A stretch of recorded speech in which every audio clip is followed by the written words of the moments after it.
Selamat siang, perkenalkan nama saya Alvin Alben. Di sini saya akan menjelaskan mengenai evolusi. Yang pertama, teori evolusi.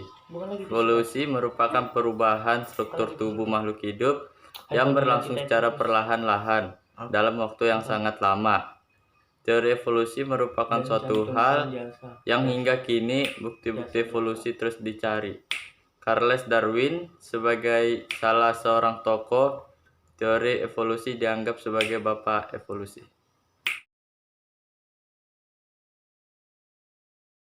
Ada macam-macam teori evolusi. Yang pertama ada teori Cuvier, dikemukakan oleh George Cuvier yang menyatakan bahwa setiap spesies tercipta secara terpisah, yang menjelaskan bahwa seorang atlet tidak serta memiliki otot yang kuat begitu dilahirkan tanpa adanya kebiasaan.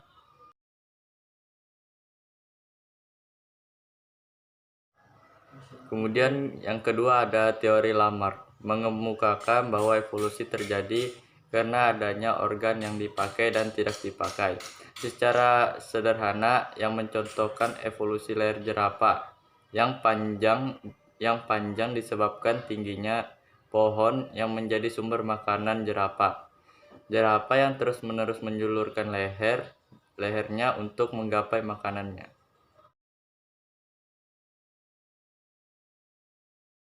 Kemudian yang ketiga ada teori Darwin. Pokok utama dari teori ini yang pertama ada perubahan yang terjadi pada suatu organisme disebabkan oleh seleksi alam. Yang kedua ada survival of the fittest, yaitu yang paling kuat dia akan bertahan.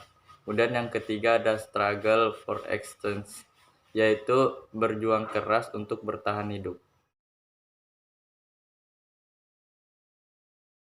Yang keempat yaitu teori Weismann.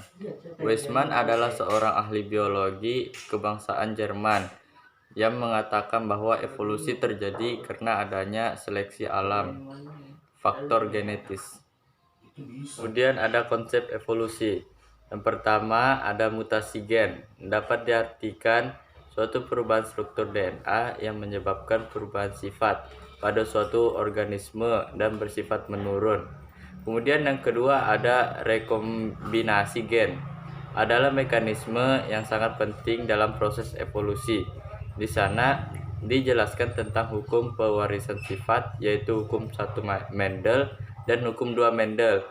Kemudian yang ketiga ada adaptasi. Adaptasi yaitu suatu pembentukan ciri atau karakter satu organisme agar usia produktif. Kemudian yang keempat ada variasi, diartikan sebagai adanya perbedaan populasi satu sama lainnya dan sangat sulit untuk diketahui.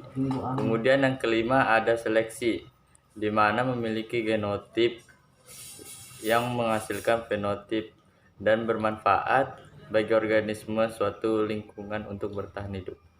Kemudian yang keenam ada spesies, diartikan sebagai organisme di mana mempunyai suatu ciri yang sama baik dari bentuk, fisiologi, kemudian ada anatomi. Kemudian yang ketujuh ada kepunahan. Keadaan di mana suatu organisme yang semakin tahun semakin hilang. Satu faktor penyebabnya biasanya oleh manusia.